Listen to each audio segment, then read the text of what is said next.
Hey, welcome back to Co-Parent or Chaos. It's Tamaya. Joel.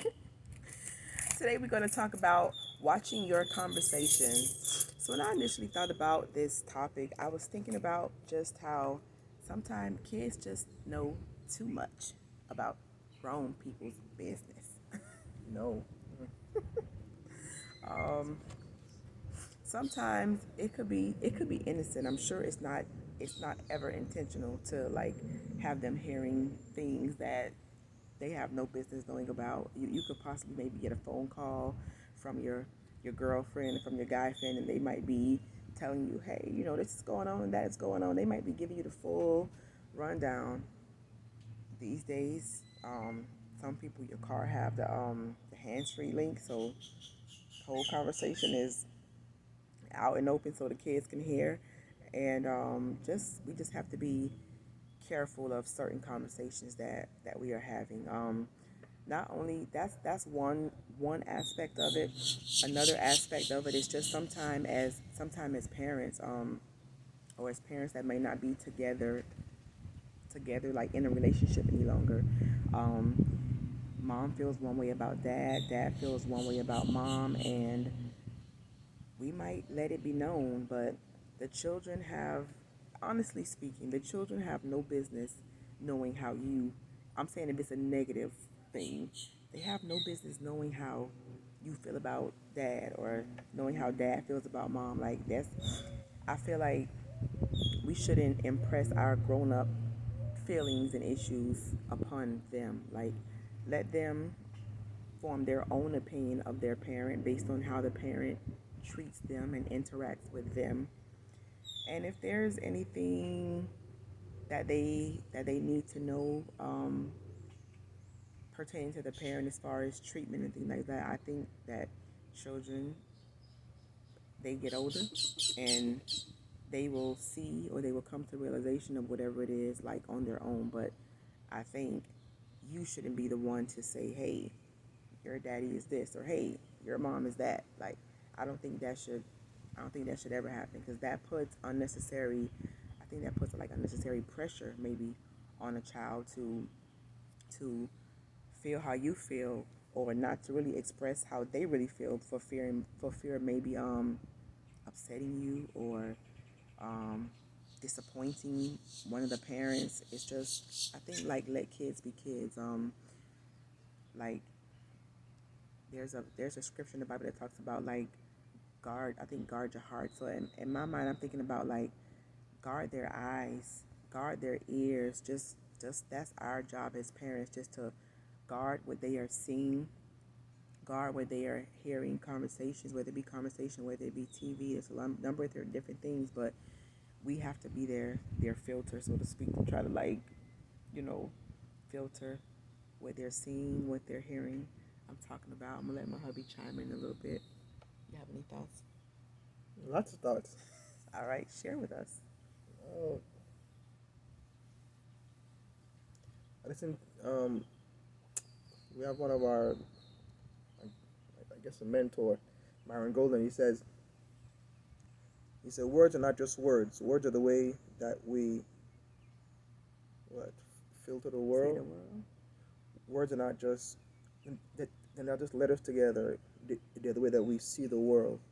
You know, and that's why you got to be careful exactly what you say, or how you say, or who you talk to, and what you say to them. Because words have power, and words have the power to like animate people. Words have the power to destroy people. Words have the power to actually grow a relationship. Words have the power to destroy a relationship. You know, just listening to what my wife's saying as far as whatever may have happened between you or the other parent. Like, let's say let's say at the moment it might have been true, but they may have changed. Some They may have grown. Like, that's whatever happened at that moment, that might have been true, but it may not be truth concerning that. Apparently they may have grown. They may have come into some knowledge about themselves or knowledge about you, because sometimes we may say such and such about this other parent, but then really and truly, you may have been the problem, but that's a whole other story itself. You know. So just watch a conversation because we want to give each other grace as much as we can within reason, and just be careful and try to use wisdom. Watch a conversation. Now, in regard to the children, you know, that's a big thing. I I don't see people telling children, okay, mom and daddy talking now, just go your way, or step to the side, or I see kids just kind of bumping or butting when they want to, Interrupting. Mm-hmm. and nobody's actually training them about how to literally, like watch this conversation. It's almost like you tell the child, like, I know you can watch that we're having a conversation, so you better wait, or or or you might even tell them, mom and daddy talking about something, or grown-ups are talking. Can you go over there, Step please? away because it's not for their ears. Yeah, yeah. Exactly. Because the words may be able to feel animate them into the wrong way because of their level of understanding. You know, you know. Some people think that you could tell your child everything. I guess just give them a big a big gulp of everything. I guess they want to, what do you say? Especially when you're learning something new, sometimes it may feel like you're drinking water from a fire hose. Oh, But it's just spraying you in the face. yeah, but you don't want to do that. If you if you can try your best, like try to give them enough that he can handle. Like, because can you imagine trying to drink water from a fire hose? You can drown. You can damage your face, damage your body, and nothing good will come of it. You know, and destroy the child's mind. Like, I'll never do it again. But That's a good example, babe. So it's like that's what we're doing to the kids when we're giving them too much information. It's like spraying them in the face with a water we're hose, like drowning them. because they can't handle it. It's too much. It's too much. Yeah, It's that's too good. much. You know what I mean? Just. Oh, I give him. Just give him a cup. Okay. Yeah. You thirsty? Okay. You thirsty? Okay. Good. But I want more. No, no, no. You don't want more. This is all you need for right now. Can't handle it yet. You can have it. Just take this and be satisfied, and it's gonna kill your thirst for what you have for right now. You know, it may not be what the child want, but exactly what they need just to kill their thirst. So okay, you know what? That's enough for you. You know, but as my wife was talking, I had to look up on my phone. It's 1 Corinthians 15, 34, 33, and 34. It says, be not deceived. Evil communications corrupt good manners. You know, that's a whole nother aspect, because you could be talking, but then if you're talking straight junk and evil things, is literally you're destroying yourself, The child, your child, that stuff gets in them.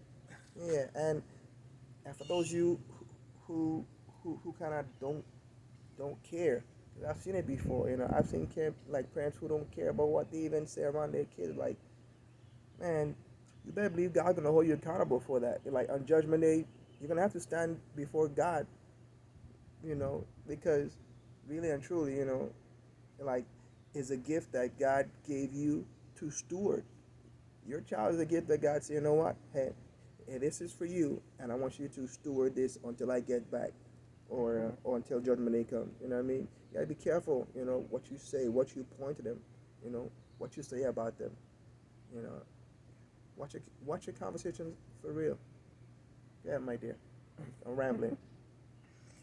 No, I'm just here thinking, just about, I guess, me being in the classroom. It's just some of the some of the children, like, they they know way too much. Like I think they like know they well, I'm saying, like, they know too much about the information. parents, yeah, the parents' business, like what is going on and who is this and what is that, and they know way too much to be like 5 and 6 years old. Like, they know too much.